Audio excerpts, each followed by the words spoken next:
L'Angleterre a gagné 4-2 dans le meilleur match du tournoi pour l'instant avec un Bellingham monstrueux et un Harry Kane taille patron. Pendant ce temps, le Portugal a été tenu en échec par la RDC. Et là, il ne faut pas parler seulement de Ronaldo. Oui, il n'a pas été bon, mais le Portugal révèle aussi ses anciens démons, les vieux problèmes qui sont toujours là. Donc on va parler de vrais problèmes collectifs. Salut les gars, c'est Lucas Footlab. On se retrouve aujourd'hui pour une nouvelle vidéo où on va débriefer les matchs de la Coupe du Monde d'hier soir.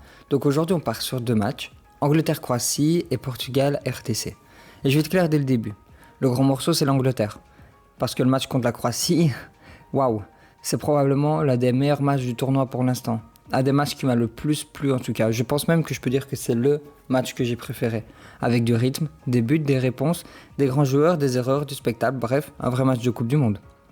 Et derrière on parlera Portugal, parce que le 1-1 contre la RDC, c'est pas seulement un petit accident, c'est un vrai signal d'alerte. Le Portugal a un effectif énorme, un milieu de terrain magnifique, un des meilleurs du tournoi, j'allais dire le meilleur, mais ça se tape sûrement avec celui de l'Espagne. Des joueurs de très haut niveau partout, mais dans le contenu, il y a quelque chose qui ne va pas.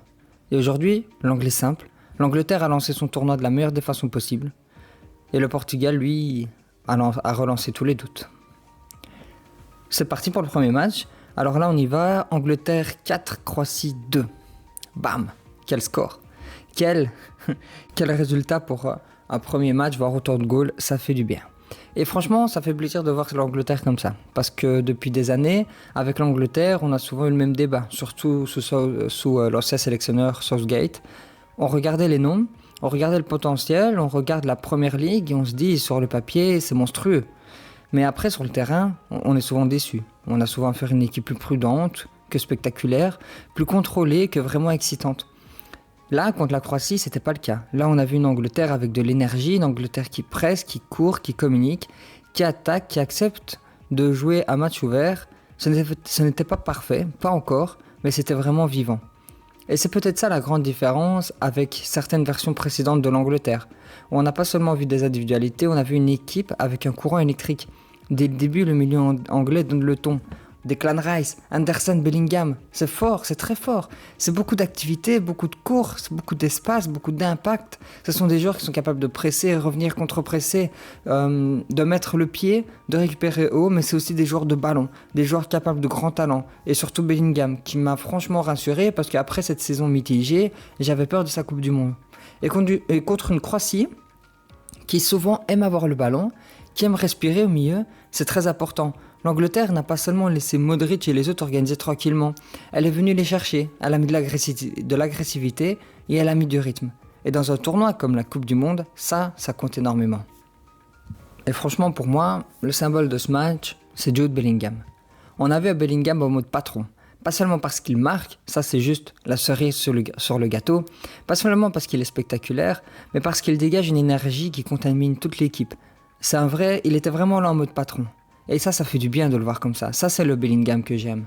J'ai détesté le Bellingham de cette saison. Et globalement, depuis que Mbappé est arrivé au Real, je n'aime pas ce Bellingham. Mais là, je retrouve enfin le Bellingham que j'aime. Et quand il est comme ça, il n'y a pas beaucoup de joueurs au monde qui donnent cette impression et qui peuvent rivaliser avec lui. Parce que c'est pas seulement un 10. Il n'est pas seulement un milieu offensif. Il n'est pas seulement un joueur technique. C'est un joueur qui peut changer le rythme émotionnel d'une équipe. Il donne l'impression que l'Angleterre croit vraiment à ce qu'elle fait. Et ça, c'est très fort. Son but est aussi très important. Parce qu'à 2-2, le match est encore complètement ouvert. La Croatie est revenue 2 fois, l'Angleterre pourrait douter, et là, Bellingham prend ses responsabilités. Attaque, finit, remet l'Angleterre devant. Ça, c'est exactement ce qu'on attend d'un joueur qui veut être le visage de la compétition et d'un des meilleurs joueurs de celle-ci. Il y a vraiment des questions autour de lui. Il y en avait vraiment avant le tournoi en tout cas. Est-ce qu'il allait être trop individualiste? Est-ce qu'il allait être bien utilisé? Est-ce qu'il allait mettre son ego de côté et servir le collectif? Sur ce premier match, la réponse est très positive. C'était un Bellingham impliqué, intense, agressif, un Bellingham leader. Et pour l'Angleterre, c'est une très grosse nouvelle. Par contre, on ne va pas réduire ce match de l'Angleterre à Bellingham. Parce que Harry Kane, lui aussi a été très important. Ça, c'est mon Kane. C'est vraiment un joueur que j'adore. Kane, toujours ce joueur un peu hybride. Il peut être 9, mais un peu genre 10, capable de redescendre numéro 6 pour orienter le jeu à la Pedri ou Vitinha. Le gars est vraiment un joueur complet parce que il peut vraiment être présent partout. Il peut décrocher, orienter, trouver une passe, fixer les centraux, changer d'aile, redescendre numéro 6, voire même aller sur une aile de temps en temps, histoire de donner plus d'espace ou alors d'orienter une bonne passe. Autour de lui, il y avait du mouvement. Bellingham attaque, Madueke provoque, Gordon apporte de la largeur, même si son match n'est pas incroyable. Rashford, lui, peut faire une entrée magnifique, une entrée sortie de banc et faire mal en profondeur et en impact. Lui, il peut provoquer. Saka a aussi fait. Saka en sortie de banc, c'est aussi une arme énorme. Donc Harry Kane n'a pas seulement besoin d'être le mec qui attend de la surface. Il peut organiser, attirer, libérer les autres et redevenir finisseur après. Et puis il y a une arme qu'il ne faut surtout pas sous-estimer, les coups de pied arrêtés. L'Angleterre sur corner, c'est très dangereux. Parce que tu as Declan Rice à la baguette, des joueurs puissants, des écrans, des courses, des joueurs très intelligents. Tu as aussi Kane, Bellingham, qui sont très tranchants dans cette surface. En tout cas, sur coup de pied arrêté, les défenseurs, à chaque corner, tu sens qu'il peut se passer quelque chose. Dans cette Coupe du Monde, c'est énorme. Pour moi, c'est vraiment une arme à garder pour la suite. Parce que quand les matchs deviennent plus fermés, quand tu tombes sur une équipe qui défend bas, alors là, tu vas t'en remettre au coup de pied arrêté. Ça va devenir une arme qui sera non pas une arme de désespoir, mais juste une arme offensive supplémentaire. C'est exactement le genre de détail qui peut faire gagner un quart ou une demi-finale. Et ça compte. Mais on va aussi parler de Thomas Tuchel. Moi, Thomas Tuchel, je suis pas un grand fan. Mais là, bravo monsieur. On va pas dire qu'après un match, que tout est réglé, que l'Angleterre va gagner la Coupe du Monde, que Tuchel est un génie, que le tournoi est plié. Ce serait ridicule. Un seul match seulement, ce serait très présomptueux. Mais on peut déjà dire une chose, on sent une Angleterre radicalement différente. Et au vu de ce qu'elle était, ça ne peut être que positif. Plus dynamique, plus mobile, plus agressive, plus connectée. On sent une équipe qui communique, qui bouge, qui essaye de jouer le même football. Ça, c'est une vraie différence. Sous Southgate, l'Angleterre avait des qualités, évidemment. Elle avait des parcours, elle a été solide relativement. Elle a eu des résultats minimes, certes. Mais il y avait souvent cette impression de frame, comme si l'équipe avait beaucoup de talent, mais qu'elle n'osait pas toujours l'utiliser. Face à la Croatie, c'est différent. Ça attaque, ça combine, ça accélère, ça accepte de prendre plus de risques. Et surtout, t'as le banc, une impression de profondeur énorme. T'as un coach qui fait des choix clairs et des choix forts, parce que mettre Rashford sur le banc pour Gordon, c'est un choix fort. Mettre Saka sur le banc, c'est aussi un choix fort. Donc il faut respecter ces choix parce qu'ils ont fonctionné. L'Angleterre, elle va pas dépendre d'un 11 titulaire. Elle a beaucoup d'armes en sortie de banc. Ça va être important sur la longueur d'une Coupe du Monde. Parce que d'ici à la finale, il y a encore un bon mois. Et sur ce bon mois, tout peut arriver. Fatigue, blessure, surtout avec la chaleur, etc. Donc le banc va être très important pour l'Angleterre. Mais attention, on calme un peu l'euphorie. Parce que oui, l'Angleterre a été très bonne. Oui, elle a marqué 4 buts, mais elle en a quand même encaissé 2. Et ça, c'est pas anodin. La Croatie a réussi à revenir 2 fois. C'était pas des buts sortis de nulle part, parce qu'il y a eu de l'espace. Il y a eu des moments où l'Angleterre était vulnérable à la perte du ballon. Il y a eu des séquences où la Croatie a trouvé des relais de remise, des petits ballons dans le dos. Baturina a fait mal. Baturina, c'est un joueur que j'ai découvert grâce à Football Manager. C'est un joueur que j'adore. À l'époque où il était encore en Croatie, moi je trouve que ce mec est génial. Mais bon, ça c'était juste mon petit clin d'œil personnel. C'est un très bon milieu de terrain qui évolue actuellement à Como. Et si vous avez l'occasion de le suivre, franchement, n'hésitez pas parce qu'il est incroyable. Et derrière, il y a aussi la question Pickford. Je ne vais pas dire que Pickford est mauvais, parce que bon, voilà, c'est quand même un grand nom.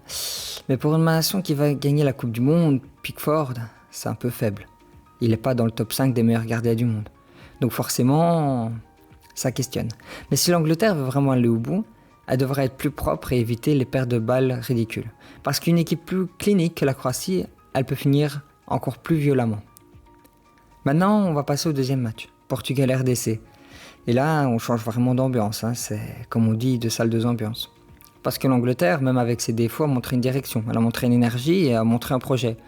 Le Portugal, lui, il a montré des noms, il a montré une belle compo, mais c'est tout, voilà, il n'y avait pas d'idée, pas de jeu. Portugal 1, RDC 1.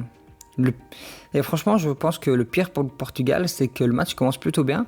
João Neves marque très tôt, une belle tête, bon timing, très bon joueur, excellent joueur, incroyable. Comme disent les fans du Paris Saint-Germain, c'est le joyau Neves. Et là, normalement, tu dis, ok, le Portugal a fait le plus dur, le match est ouvert, maintenant ils vont dérouler. Mais non. Absolument pas. Ça ne s'est pas passé comme ça aurait dû. Au début, le Portugal a la maîtrise. Ça joue beaucoup à gauche, Bernardo Silva très haut, presque comme un deuxième attaquant autour de Ronaldo. Mendes qui apporte du danger, une RDC qui souffre.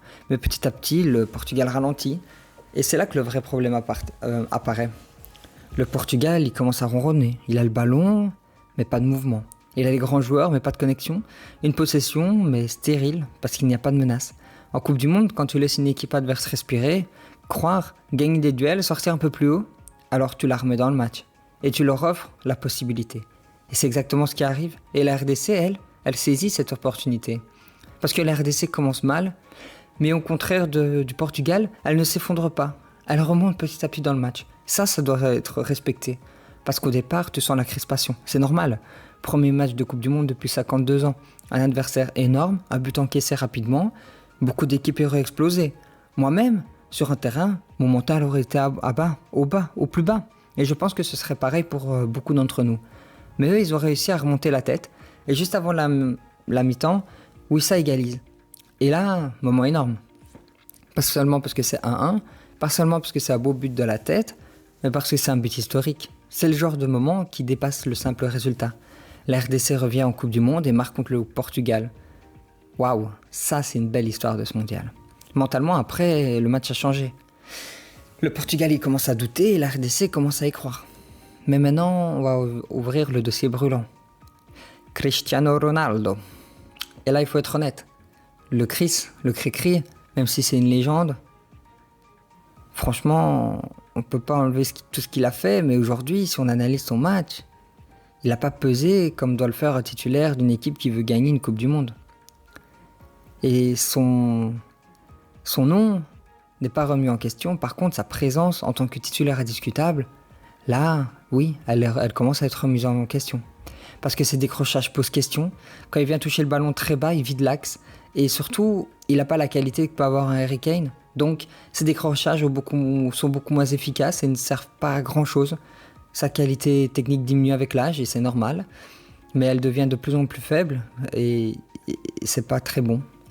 Quand Nuno Mendes attaque la profondeur ou quand le Portugal arrive dans les zones de centre, tu aimerais avoir ton numéro 9 dans la surface, pas à 40 mètres du but. Ça, c'est important. Il y a aussi les situations où il manque de justesse. Donc, forcément, après un Mbappé qui marque, un Haaland incroyable, un Messi qui fait un triplé, qui ont déjà marqué dans le tournoi, on en attendait plus de Cristiano Ronaldo. Mais cette réponse n'est pas venue. Attention, on ne va pas tout mettre sur son dos, mais je pense que son rôle de titulaire va devoir être mis en question. Le Portugal a un effectif magnifique.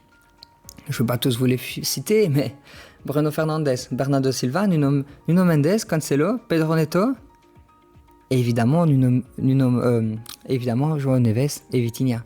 C'est très fort, mais justement, le contenu ne va pas avec la qualité des noms. Et ça, c'est étrange. Parce que, pour moi, c'est là que Roberto Martinez doit prendre très cher. Oui, c'est un sélectionneur que j'aime pas, que j'ai jamais aimé. Avec la Belgique, il était catastrophique, et avec le Portugal, il est pas meilleur. Parce que le problème, c'est pas seulement que Ronaldo fait un mauvais match, le problème, c'est que même Vitinha, même Bruno, même les joueurs qui brillent en club semblent moins forts dans ce collectif. Et là, c'est un problème de structure. Et là, le problème, on va très sur lui. Parce que pour moi, il est responsable, il est fautif.